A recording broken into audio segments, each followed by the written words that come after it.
দেশ ও প্রবাস যে যেখান থেকে আমাদের প্রতিনিয়ত প্রবাসী টিভির প্রতিবেদনটি দেখেন তাদেরকে জানাই আন্তরিক শুভেচ্ছা ও অভিনন্দন। আমি এই মুহূর্তে রয়েছি হযরত শাহজালাল আন্তর্জাতিক বিমানবন্দরে।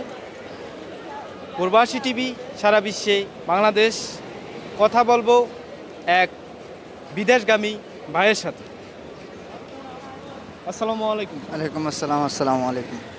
জি ভাই, আপনার হোম ডিস্ট্রিক্টটা? আমার হোম ডিস্ট্রিক্ট কুমিল্লা। কুমিল্লা থানা বুরুচুন। আমি আসছি, আমি যাওয়ার যাত্রী আর কি, আপনার ওমান প্রবাসী। 2 মাস ছুটি ছিল, এখন 2 মাস খালাস, এখন চলে যাবো ইনশাল্লাহ, দোয়া করবেন। তো 2 মাস ছুটি ছিল, ছুটিতে বাড়ি আসছেন আর কি। জি এখন আবার যাওয়ার চেষ্টা চলতেছে। জি, ইনশাল্লাহ ইনশাল্লাহ, আপনাদের দোয়া, ইনশাল্লাহ চলে যাবো আগামীকাল। তবে আজ আমরা ভুলবশত দুইজন একসাথে ছিলাম, যাওয়ার ডেট আজকে ছিল না, আমরা টিকিটের ডেট খেয়াল করি নাই, তাই জন্য আজকে এখনও রসছি না, এতক্ষণে আমরা চলে যেতাম, ইমিগ্রেশন পার হয়ে। যাক, আপনাদের দোয়া, ইনশাল্লাহ এখনও আসি, কাল হয়তো নাও থাকতে পারি, চলে যাবো ইনশাল্লাহ, আল্লাহ হুকুম হলে। তো বিদেশ সম্পর্কে আপনি যদি বলতেন, নূতন যারা বিদেশ যাচ্ছে তাদের ফার্স্ট করণীয় কি আসলে বিদেশ যেতে হলে?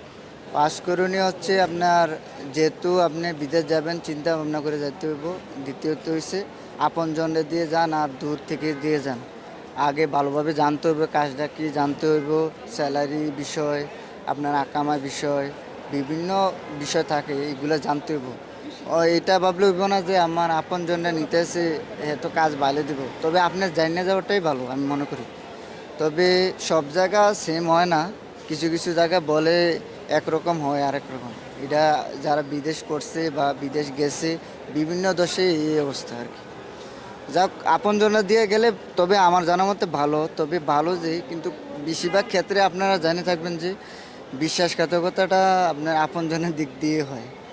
তো এটা আপনারা, এটা আর বলা লাগে না, এটা অধিকাংশ মানুষ এখন বোঝে। যারা বিদেশে, আপনার দূরের মানুষ কিন্তু আপনাকে চিনবে না, ঠিক আছে, আপনাকে চিনবে না, কাছের মানুষই আপনাকে চিনবে। দেখা গেছে আপনি বিদেশে একটা ভালো অবস্থানে পড়ছেন না, বা পড়তেও অনেক সময় লেট অবস্থান গড়ে তুলতে, ঠিক আছে। যাক, শুভকামনা সবার জন্য যারা আগামীতে যাবে, বা আমরা এখনও যাচ্ছি, বা ফ্যামিলির জন্য। তবে সবসময় টার্গেট থাকতে হবে যে ফ্যামিলির জন্য আমরা 2 টাকা বাইরে যাইতে আছি কামানোর জন্য, বেশি কামানোর জন্য। না হলে তো কম বেশ সবাই কাজ করতে আছে বাংলাদেশে, কিন্তু স্যালারিটা মোটামুটি ভালো হয় না। তবে বিদেশ গেলে যে স্যালারি আপনাকে টাকা দিয়ে রাখবে বা পরে থাকে রাস্তাঘাটে, এটা ভাবলে হইব না। কাজ করতে হইব, টাইমলি ডিউটি করতে হইব, তারপরে আপনাকে টাকা দেবে। আর অনেক ক্ষেত্রে এখন কোম্পানি ভালো হয় না, ঠিক আছে, সাপ্লাই কোম্পানি পরে ওইটার স্যালারি বিষয় কাবজাব, মানে ভালো দেয় না, ঘোরাঘুরি হয়। যেহেতু আপনি লাখ লাখ টাকা ভেঙে যাইতেছেন বিদেশ, তারপরে আপনি জেনে যাওয়াটা ভালো।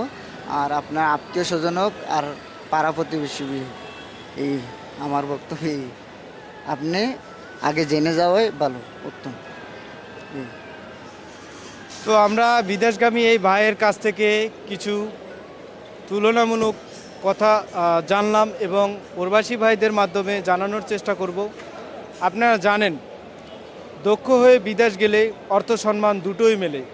তাই আমরা বিদেশ যাওয়ার আগে অবশ্যই যে কোনো কর্ম শিখে যাব, তাহলে আমাদের যাত্রা শুভ হবে এবং আমরা কোনো ধরনের সমস্যার সম্মুখীন হব না।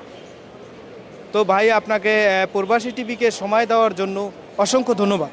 ইনশাআল্লাহ ইনশাআল্লাহ, আপনাদের জন্য শুভকামনা, আপনারা অনেক দূর এগিয়ে যান, আপনাদের টিভি সহ সারা বাংলাদেশে নামকরা এক টিভি চ্যানেল হোক, এটা আমার শুভকামনা।